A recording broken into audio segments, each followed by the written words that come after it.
Hello students, आज हम discuss करेंगे फूड पॉइजनिंग।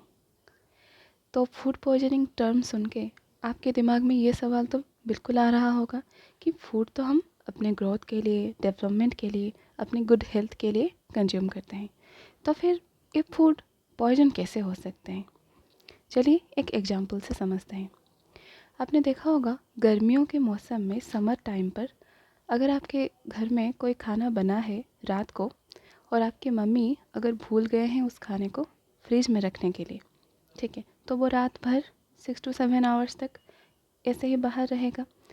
तो सुबह उठकर आपकी मम्मी वो खाने को डायरेक्टली डस्टबिन में डाल देते हैं, उसे फेंक देते हैं। कोई भी फैमिली मेम्बर को वो खाना कंज्यूम नहीं करने देते। तो आखिर वो ऐसा क्यों करते हैं?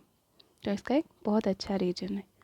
वो क्या होता है ना, जो माइक्रो ऑर्गेनिजम्स होते हैं, हार्मफुल माइक्रो ऑर्गेनिजम्स, उन्हें ग्रो करने के लिए वार्म कंडीशन की ज़रूरत होती है, ठीक है। तो समर टाइम पर टेम्परेचर काफ़ी गर्म रहता है, वार्म रहता है, तो ये परफेक्ट कंडीशन होती है इन माइक्रो ऑर्गेनिजम्स को जल्दी ग्रो होने के लिए। तो जो खाना बाहर रह गई होगी रात को 6 to 7 आवर्स, जिसे आपकी मम्मी रेफ्रिजरेट करने के लिए भूल गए हैं, उस पर ये सब माइक्रो ऑर्गेनिजम्स ग्रो हो जाएंगे और वो बहुत सारे टॉक्सिक सब्सटेंसेस, पॉइजनस सब्सटेंसेस उस फूड में प्रोड्यूस करेंगे। अगर आपकी फैमिली में कोई भी मेंबर वही खाना को कंज्यूम करते हैं तो फिर उन्हें फूड पॉइजनिंग हो सकती है। ये एक डिजीज़ है जो, अगर हम जो खाना को कंज्यूम करेंगे, जो खाना अच्छी तरह से प्रॉपरली स्टोर नहीं हुआ होगा, उसे प्रिजर्व करके नहीं रखा होगा, उसे अच्छी तरह से कवर करके नहीं रखा होगा और 6 to 7 आवर्स तक गर्मियों के मौसम में बाहर रह जाता है, उस पर ये माइक्रो ऑर्गेनिज्म ग्रो हो जाते हैं। तो वही खाना अगर हम कंज्यूम करेंगे तो हमें जो डिजीज होगी उसे कहा जाता है फूड पॉइजनिंग। आपने देखा होगा अगर ब्रेड को भी आप समर टाइम में ला रहे हैं तो वो जल्दी ख़राब हो जाती है, उसमें माइक्रो ऑर्गेनिजम्स जल्दी ग्रो कर जाते हैं। पर उसी ब्रेड को जब आप विंटर सीजन में लाते हैं, विंटर सीजन में बाहर की टेम्परेचर उतना वार्म नहीं रहता, कोल्ड रहता है, इसलिए माइक्रो ऑर्गेनिजम्स जल्दी ग्रो नहीं कर पाते, ठीक है। तो समर टाइम पर खाना जल्दी ख़राब हो जाता है, जल्दी स्पॉइल हो जाता है, क्योंकि माइक्रो ऑर्गेनिजम्स जल्दी ग्रो कर जाते हैं। और जो खाना ज़्यादा देर तक बाहर रह गया है, जिसे अच्छी तरह से प्रिजर्व नहीं किया गया, स्टोर नहीं किया गया, तो उस खाने को बिल्कुल भी कंज्यूम नहीं करनी चाहिए। तो आगे बढ़ते हैं। If the food is not covered properly, stored properly or preserved properly, then it gets spoiled by the action of microorganisms such as bacteria and fungi on it। तो जो भी खाना को आप अच्छी तरह से कवर करके नहीं रखेंगे, अगर अच्छी तरह से स्टोर करके नहीं रखेंगे या फिर प्रॉपरली प्रिजर्व करके नहीं रखेंगे, तो वो खाना स्पॉइल हो सकता है। किसके द्वारा? ये माइक्रो ऑर्गेनिज्म्स के वजह से, ठीक है। जैसे कि बैक्टीरिया हो गई या फिर फंगाई, कुछ भी उस पर ग्रो कर सकते हैं और टॉक्सिक सब्सटेंसेस प्रोड्यूस करते हैं जो काफ़ी पॉइजनस होता है। Micro organisms that grow on our food sometimes produce toxic substances. The food spoiled in this manner starts giving foul smell. जब खाना ख़राब हो जाता है ना, बहुत देर तक बाहर रह जाता है, तो उसमें एक फॉल्स स्मेल आने स्टार्ट हो जाता है और फिर उसकी टेस्ट भी ख़राब हो जाती है। It brings bad taste. Its colour में ऑल्सो चेंज, और इसकी कलर भी चेंज हो सकती है। कभी कभी ग्रीनिश कलर आ जाता है। आपके जो करी होते हैं अगर ज़्यादातर बाहर रह जाएंगे समर टाइम पे, तो उसमें ग्रीनिश कलर, एक कलर चेंज आ जाता है, क्योंकि उस पर माइक्रो ऑर्गेनिज्म जो होते हैं वो ग्रो कर जाते हैं। तो जो भी फूड स्पॉइल हो गई होगी उससे फॉल स्मेल आ सकते हैं, उसके टेस्ट भी ख़राब हो सकते हैं और कलर भी चेंज हो सकते हैं। दस, food poisoning occurs due to the consumption of spoiled food by some micro organisms. तो फूड पॉइजनिंग तब होता है जब हम कोई भी स्पॉइल्ड फूड को कंज्यूम करते हैं जिसे माइक्रो ऑर्गेनिज्म, जिस पर माइक्रो ऑर्गेनिजम्स की ग्रोथ हो गई हो। Food poisoning, as the name suggests, is a disease results from the consumption of contaminated food। जब भी हम कंटामिनेट फूड को कंज्यूम करते हैं वो फूड पॉइजनिंग ब्रिंग रहता है हमारे बॉडी में। कॉन्टामिनेटेड फूड का मतलब यह होता है जो स्पॉइल हो गए हैं, खाने लायक नहीं रहे, उस पर हार्मफुल माइक्रो ऑर्गेनिज्म की ग्रोथ हो गई, उसे कहते हैं हम कंटामिनेटेड फूड, जो खाकर हमें डिजीज हो सकती है, जैसे कि फूड पॉइजनिंग।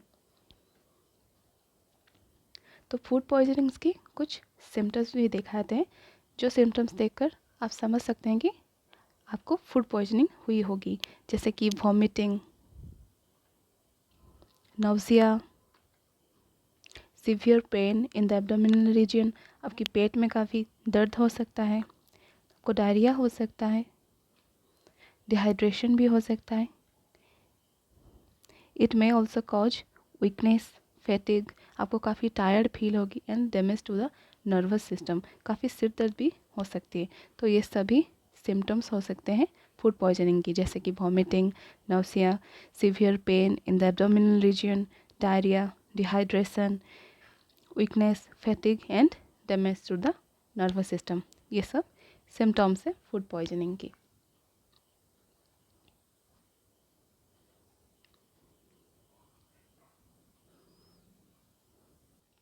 तो फूड पॉइजनिंग की वजह से ये सभी सिम्टम्स हमारे अंदर इसलिए आते हैं क्योंकि this symptoms arise due to the presence of bacteria और अदर माइक्रोब्स इन फूड। क्योंकि जब हमारे फूड में बैक्टीरिया और माइक्रोब्स की प्रेजेंस रहेगी तो वो टॉक्सिन्स प्रोड्यूस करेंगे due to the injection of toxins content in the food. ठीक है, तो ये सभी जो बैक्टीरिया होते हैं या फिर फंगाई, वो जब प्रेजेंट रहेंगे हमारे फूड में तो टॉक्सिन्स क्रिएट करेंगे, टॉक्सिक सब्सटेंसेस क्रिएट करेंगे, जिसके वजह से ये सभी सिम्टम्स जैसे कि डायरिया, वॉमिटिंग, नौसिया, ये सब आपको आने लगेंगे। तो फूड पॉइजनिंग की कुछ कुछ बैक्टीरिया जो फूड पॉइजनिंग करते हैं उनमें से एक है clostridium, स्टेफाइलोकोकी and fungi like Aspergillus.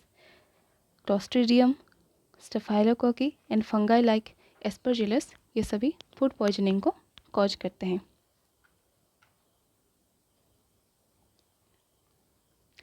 Food poisoning को प्रिवेंट करने के लिए हम अपने खाने को अगर अच्छी तरह से कुक करेंगे, जब आप रॉ मीट कंज्यूम कर रहे हैं या फिर रॉ फिश ला रहे हैं घर में, तो उसे प्रॉपर्ली कुक करना होगा अच्छी तरह से। अगर आप कुकिंग करेंगे तो टेम्परेचर, कुकिंग के टाइम टेम्परेचर काफ़ी हाई रहती है, तो जो भी माइक्रो ऑर्गेनिजम्स उस रॉ फूड में प्रेजेंट होंगे वो कुकिंग के वक्त उनकी डेथ हो जाएगी, वो ख़त्म हो जाएंगे। और अगर वो खाना को प्रॉपर्ली कुक्ड खाने को आप कंज्यूम कर रहे हैं तो आपको फूड पॉइजनिंग की चांसेस बहुत कम रहेगी।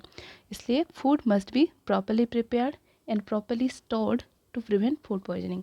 तो फूड पॉइजनिंग को प्रिवेंट करने के लिए फूड को अच्छी तरह से आपको प्रिपेयर करके कंज्यूम करना चाहिए और प्रॉपर्ली स्टोर करके। आपके घर में जब भी अचार बनते हैं, जो पिकल्स बनते हैं, उसमें थोड़ा विनेगर भी डाला जाता है। विनेगर इसलिए डाला जाता है ताकि उसकी सेल्फ लाइफ को बढ़ा सके। ठीक है, अगर विनेगर आप नहीं डालेंगे ना तो वो अचार बहुत ही जल्दी ख़राब हो जाएंगे, उसमें माइक्रो ऑर्गेनिज्म ग्रो कर जाएंगे। इसलिए फूड को अच्छी तरह से प्रिपेयर करने के साथ साथ उन्हें अच्छी तरह से प्रिजर्व करके भी रखनी चाहिए ताकि हमें फूड पॉइजनिंग ना हो। जब फूड बहुत देर तक भी अनरेफ्रिजरेट होके रह सकता है, unrefrigerated for long periods of time, तो उस फूड में माइक्रो ऑर्गेनिज्म की ग्रोथ हो सकती है। अब इस पिक्चर में देखिए, ये कर्ड है, एक कर्ड रेफ्रिजरेटेड है और दूसरे अनरेफ्रिजरेटेड हैं। तो जो रेफ्रिजरेटेड कर्ड है उसमें माइक्रो ऑर्गेनिज्म की ग्रोथ नहीं हुई, ये बिल्कुल वाइट दिख रहे हैं। और जो अनरेफ्रिजरेटेड कर्ड है इसमें देखिए ये सब फंगस की ग्रोथ हो गई है। और अगर आप बाय चांस ये जो अनरेफ्रिजरेटेड कर्ड को कंज्यूम करते हैं तो आपको फूड पॉइजनिंग की चांसेस काफ़ी हाई रहेगी। इसलिए फूड को हमें अगर ज़्यादा वक्त तक बाहर नहीं रखनी चाहिए, उसे फ्रिज में रख देनी चाहिए। और भी फूड पॉइजनिंग के कुछ कॉजेस हैं, जैसे कि miss handling. Sometimes miss handling also causes food poisoning. आपने देखा होगा जो रोड के साइड में जो स्टॉल्स लगते हैं, जैसे कि पानी पूरी, चाट और जो अदर स्टॉल्स लगते हैं, तो वो खाना तो काफ़ी अपेटाइजिंग दिखते हैं कि हम उसे एंजॉय करके खाएं, पर कभी कभी ऐसा भी होता है वहाँ अच्छी तरह से हाइजीन मेंटेन नहीं किया गया होता। जो भी खाना बना रहे होते हैं, जो कुक होते हैं, वो शायद कभी कभी अच्छी तरह से हाथ भी नहीं वॉश करते और ग्लव्स भी यूज नहीं करते, ऐसे ही खाना बनाते हैं, हाइजीन को बिल्कुल भी मेंटेन नहीं करते, वो खाना अगर आप कंज्यूम करेंगे तो आपको फूड पॉइजनिंग होगी। अब तो यूट्यूब में ऐसी बहुत सारी वीडियोज आ रहे हैं जहाँ ये जो रोड साइड में जो स्टॉल लगाने वाले वो अच्छी तरह से हाइजीन मेंटेन नहीं करते, ये सब दिखा रहे हैं यूट्यूब वाले, तो आप वहाँ भी कभी कभी चेक कर सकते हैं। इसलिए खाना खाने से पहले, चाहे वो खाना कितना भी अच्छा दिख रहा हो, आपको पहले एक बार ये सोचना चाहिए कि यहाँ हाइजीन मेंटेन हो रहा है कि नहीं। अगर हाइजीन मेंटेन नहीं हो रहा है तो वो खाना अगर आप खाएंगे तो आपको फूड पॉइजनिंग हो सकती है।